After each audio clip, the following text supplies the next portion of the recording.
Good afternoon. UGC Saraswati team में RTM education therapy classes आज की क्लास में बात करेंगे यूनिट 1 के बारे में। जो शिक्षा में प्रौद्योगिकी आपका यूनिट है, कह सकते हो शिक्षा के लिए प्रौद्योगिकी, और अध्याय आपका 2 हो जाएगा, जैसे कि हमने आपको प्रथम अध्याय में पहले ही पढ़ा दिया है। ये सेकंड अध्याय है, तो अनुदेशात्मक अभिकल्प के लिए उपागम हो जाएगा। ठीक है, ये आपका जो है सेकंड अध्याय है, जिसमें आप सारे इंपॉर्टेंट टॉपिक पढ़ेंगे। ये इंपॉर्टेंट टॉपिक आपका ये हो जाएगा। ठीक है, ये टॉपिक आप पढ़ेंगे सारे बिंदु। ठीक है, और यहाँ पे देखेंगे और इंपॉर्टेंट टॉपिक आपका है ये मॉडल। ठीक है, कि जैसे कि अनुदेशात्मक जो है अभिकल्प पढ़ेंगे, अनुदेशात्मक अभिकल्प को जो है विकसित करने के मॉडल। तो मॉडल जो हो जाएंगे ये सारे आपके मॉडल हो जाएंगे तीनों। ठीक है, ADDIE हो जाएगा एक मॉडल, और एक मॉडल आपका हो जाएगा ASSURE। ठीक है, और हो जाएगा डिक तथा कैरी मॉडल।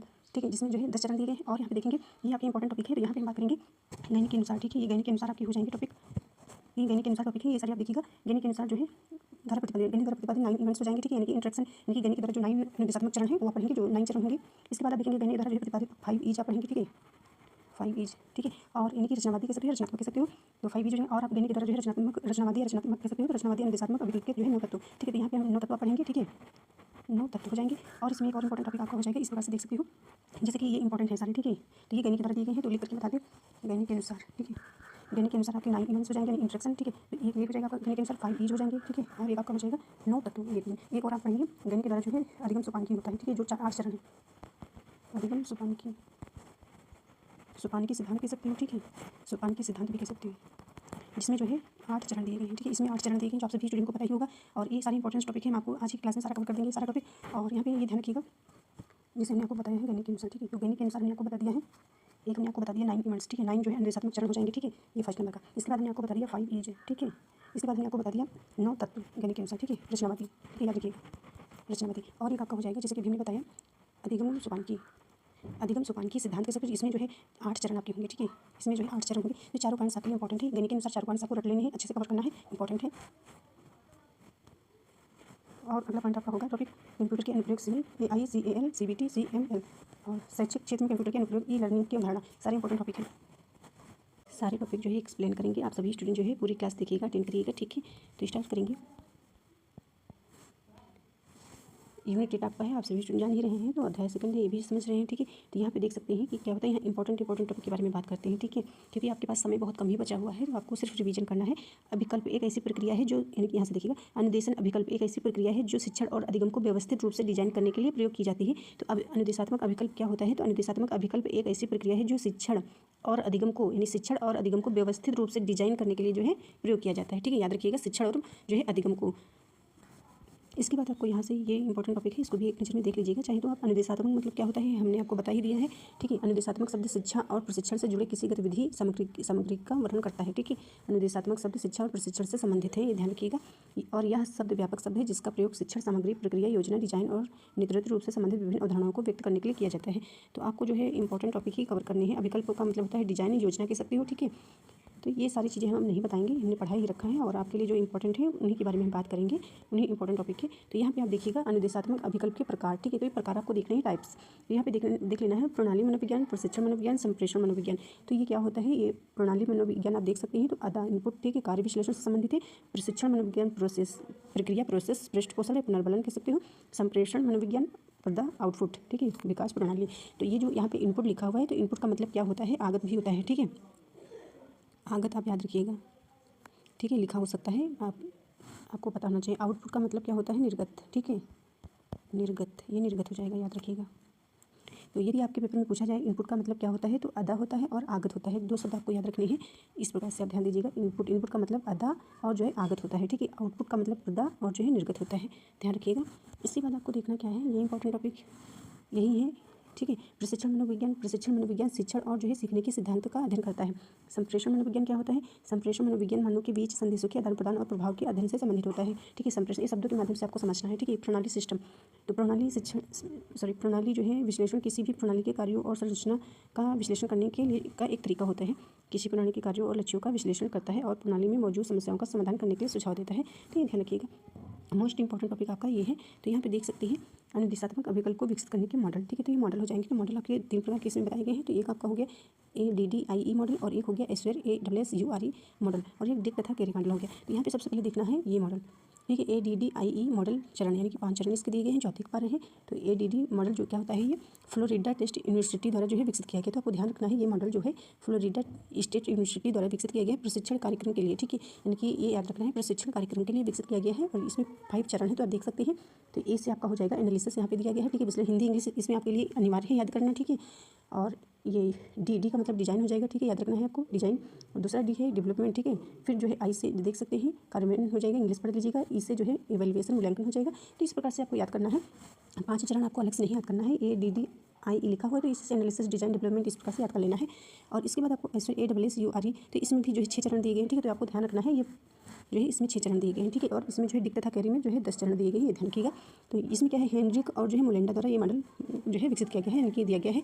तो आपसे पूछा जाए कि एसओएच मॉडल जो है किनके द्वारा दिया गया, तो आपको बताना है हेनरिक और मोलेंडा द्वारा। तो इसमें प्रमुख जो है क्या है, 6 भाग जो होते हैं, चरण होते हैं। तो आपको इन्हीं के अनुसार आपको याद करना है। जैसे कि ए से आपका हो जाएगा एनालिस, ठीक है, एनालिसिस कर सकते हो, विश्लेषण हो जाएगा। एस से जो है स्टेट ऑब्जेक्टिव हो जाएगा, उद्देश्य का निर्धारण हो जाएगा। फिर दोबारा जो एस पढ़ रहा है यहाँ पे, तो इसमें क्या हो जाएगा, सिलेक्ट मीडिया, ठीक है, सिलेक्ट मीडिया यानी मीडिया और सामग्री चयन हो जाएगा। यू से यूटिलाइज मीडिया, ठीक है, मीडिया और सामग्री का उपयोग, ठीक है, यूटिलाइज मतलब उपयोग, आपको ध्यान रखना है। फिर आ रहा है तो इसमें क्या हो जाएगा, रिक्वायर, ठीक है। तो ये यहाँ पे देख लीजिएगा, ठीक है, पढ़ लीजिएगा, याद कर लीजिएगा। फिर इसके बाद जो है ई से इवैल्यूएशन हो जाएगा, ठीक है। ये सारा टॉपिक आपको याद करना है, कवर करना है, तो आपको समझ में आ गया होगा। फिर इसके बाद आप देख पा रहे हैं डिक तथा कैरी के अनुसार जो है 10 तत्व होते हैं, ठीक है, ये ध्यान रखिएगा। तो डिक एवं कैरी अनुदेशात्मक जो है डिजाइन मॉडल है, यानी कि ये जो है डिजाइन मॉडल है जिसे सिस्टम अप्रोच मॉडल भी कहा जाता है। तो डिक तथा कैरी मॉडल को जो है हम अनुदेशात्मक डिजाइन मॉडल भी कह सकते हैं और जो है सिस्टम अप्रोच मॉडल भी कह सकते हैं। तो आई होप आप सभी स्टूडेंट को समझ में आ गया होगा। और मोस्ट इंपॉर्टेंट टॉपिक एक और है आपका, तो यहाँ पे ये मॉडल आपको ये इसी के अनुसार आपको याद करना है। इसमें 5 चरण हो जाएंगे, ठीक है। नेम याद कर लीजिएगा, ऐश्वर्य इनके नाम याद कर लीजिएगा, 6 भाग, ठीक है। सीक्वेंस में क्वेश्चन आते हैं, ठीक है। डिटेल में चाहे तो यहाँ से पढ़ सकते हैं, ये दिया गया है, ठीक है। इस प्रकार से आप सारे टॉपिक आप कवर कर सकते हैं, ये लिखा हुआ है सारा का सारा। इसके बाद आपका इंपॉर्टेंट टॉपिक और एक आपका है जो मोस्ट इंपॉर्टेंट है, जो आपके first paper and second paper में पूछा जाता है, ठीक है। तो यहाँ पे देखिएगा, इसमें सबसे पहले हम आपको इसमें पढ़ा के ही बता दें, इसके बाद लिख करके थोड़ा सा बता देंगे। गैनी द्वारा प्रतिपादित 9 इवेंट्स, ठीक है। तो यानी इंट्रैक्शन यानी कि जो है अनुदेशात्मक जो है चरण मॉडल हो जाएंगे, ठीक है। यहाँ पे देखिएगा, ये गैनी के 9 चरण, ठीक है, अनुदेशात्मक मॉडल। तो ध्यान रखना है, तो गैनी के 9 चरण कौन कौन से होंगे, ध्यान आकर्षित करना, सीखने का उद्देश्य प्रदान करना, पूर्व ज्ञान को याद करना, सामग्री प्रस्तुत करना, सीखने के लिए मार्गदर्शन प्रदान करना, एलिसिट प्रदर्शन, प्रतिक्रिया, ये सारे 9 जो है हो जाएंगे अनुदेशात्मक मॉडल, ये चरण कह सकते हो। गैनी के अनुसार 9 चरण, ठीक है। तो इसमें 9 चरण आपको किस प्रकार से ध्यान रखना है, याद करना है, ध्यान आपको याद कर लेना है, ठीक है। ध्यान, उद्देश्य, ज्ञान, ठीक है, फिर सामग्री, इसके बाद जो है मार्गदर्शन, फिर एलिसिट, इस प्रकार से आपको सीक्वेंस में पूछा जाता है, तो याद कर लीजिएगा, ठीक है। ये ध्यान, उद्देश्य, ज्ञान, सामग्री, मार्गदर्शन, एलिसिट, प्रक्रिया, लास्ट में प्रतिधारणा, स्थानांतरण, बढ़ाना, ठीक है, ये हो जाएंगे। इसके बाद आपको ध्यान रखना है, गैनी द्वारा प्रतिपादित 5 ईज होता है, तो 5 ईज भी पूछा जाता है, तो इसको भी आपको ध्यान रखना है, यानी कि रचनावादी, ठीक है, लिखा हुआ है इंग्लिश का हिंदी 5 चरण है, ठीक है। तो गैनी द्वारा जो है 5 ईज रचनावादी मॉडल के चरण हो जाएंगे। तो इसमें क्या होगा, विस्तृत करना, इलेबोरेट, ठीक है, खोज करना, व्याख्या करना, ध्यान में आना, मूल्यांकन, ये 5 हो जाएंगे। 5 को 5 रख लीजिएगा सीक्वेंस में, ठीक है। तो विस्तृत करना, खोज करना, ठीक है, यानी कि विस्तृत करना, खोज करना, व्याख्या करना, ध्यान में आना, मूल्यांकन, ठीक है, ये सारे आपको याद कर लेना है टॉपिक। फिर इसके बाद आप देखिए गैनी के रचनावादी अनुदेशात्मक विकल्प के 9 तत्व, तो ये 9 तत्व से याद रखना है आपको, ठीक है। तो गैनी के रचनावादी 9 तत्व, ठीक है, रचनावादी मॉडल के 9 तत्व, तो ये याद रखना है। शिक्षक की भूमिका, अवधारणा में बदलाव, ठीक है, अवधारणा बदलाव, खोज द्वारा सीखना, प्रतिक्रियाएं, ज्ञान और प्रतीकात्मक ज्ञान और कौशल, संदर्भ आश्रित तर्कशास्त्र, परस्पर तैयारी, ठीक है, ये सारे टॉपिक्स आपको याद कर लेने हैं एक नज़र में। और याद किस प्रकार से करना है, यहाँ पे हम लिखा हुआ, सबसे पहले हम लिख करके बता दें आपको इसी जगह पे, ठीक है, तो आपको समझ में आएगा। तो सबसे पहले आपने इस प्रकार से याद कर लेना है, जैसे गैनी लिखा हुआ है, ठीक है। तो रॉबर्ट एम गैनी होगा, ठीक हो जाएगा, ठीक है, रॉबर्ट एम गैनी। तो आपको याद करना है, सबसे पहले हमने आपको बताया 9 अनुदेशात्मक मॉडल, ठीक है, लिख करके 9 अनुदेशात्मक मॉडल हो जाएंगे, ठीक है, बोल दे रहे हैं, ठीक है।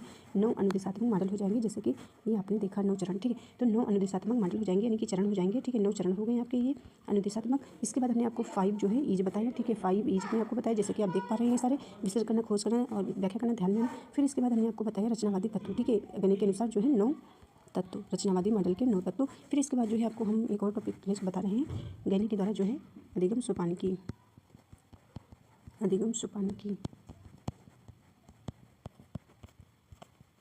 अधिगम सोपान की सिद्धांत, जो 8 चरण इसमें पूछे जाते हैं, 8 चरण सीक्वेंस में आते हैं। तो 8 चरण कौन कौन से होते हैं, तो 8 चरण होते हैं। एक संकेत होता है, एक होता है उद्दीपक अनुक्रिया, एक होता है आपका श्रृंखला, इसके बाद शाब्दिक विभेदन, संप्रत्यय और जो है संप्रत्यय, फिर नियम होता है, सिद्धांत कह सकते हैं, समस्या समाधान होता है, ठीक है। तो 8 जो है चरण होते हैं, कह सकते हैं, ठीक है, सोपान। तो गैनी द्वारा हो जाएगा अनुदेशात्मक 9 चरण, और जो है रचनावादी 5 ईज हो जाएंगे, और रचनावादी तत्व हो जाएंगे 9, और अधिगम सोपान की 8 चरण हो जाएंगे। इसके बाद शैक्षिक क्षेत्र में कंप्यूटर के अनुप्रयोग, तो शैक्षिक क्षेत्र में जो है कंप्यूटर के अनुप्रयोग कौन कौन से होते हैं, CA कंप्यूटर एडेड जो है इंस्ट्रक्शन हो जाएगा, इसमें जो है प्रकार कौन कौन से दिए गए, तो ये सारे प्रकार रहेंगे। इसके बाद CAL कंप्यूटर एडेड जो है लर्निंग हो जाएगा, फुल फॉर्म याद कर लीजिएगा, कंप्यूटर एडेड लर्निंग या असिस्टेड कह सकते हो। फिर इसके बाद आता है, इसके भी प्रकार आप देख लीजिएगा, ये सारे प्रकार हो जाएंगे। और CBT तो कंप्यूटर आधारित शिक्षण हो जाएगा, कंप्यूटर बेस्ड टीचिंग उससे होती है। तो ई लर्निंग के उपागम जो है देख पा रहे हैं, ई लर्निंग के उपागम ऑफलाइन शिक्षण होता है और ऑनलाइन शिक्षण हो जाएगा। और एक हो जाएगा सहकालिक अधिगम हो जाएगा। इसको जो है हम तुल्यकालिक बोलते हैं और सिंक्रोनस भी बोलते हैं, ध्यान रखिएगा। इसके बाद जो है आप असहकालिक देख सकते हैं। असहकालिक अधिगम होता है तो असहकालिक अधिगम जो है असिंक्रोनस होता है या तुल्यकालिक होता है। और इसके बाद मिश्रित ब्लेंडेड अधिगम होता है, जिसमें जो है हम ऑफलाइन और ऑनलाइन माध्यम से सीखते हैं। मोबाइल के अधिगम यानी मोबाइल से सीखना। तो आई होप आप सभी स्टूडेंट को इतना समझ में आया होगा। इसके बाद आप देखते हैं जैसे कि आपने ये देखा ई लर्निंग के उपागम। अब इसमें क्या है, सहकालिक अधिगम जो होता है इसका अदर नाम क्या होता है तो आपको ध्यान रखना है। जैसे हमने बताया तुल्यकालिक और बताया सिंक्रोनस। तो यहाँ पे देख सकते हैं तुल्यकालिक हो गया नाम और एक हो गया सिंक्रोनस, तो ये अदर नाम है। और असहकालिक अधिगम को सिंक्रोनस और जो है अतुल्यकालिक कहते हैं, तो ये ध्यान रखना है। इसके बाद जो है यहाँ पे देखते हैं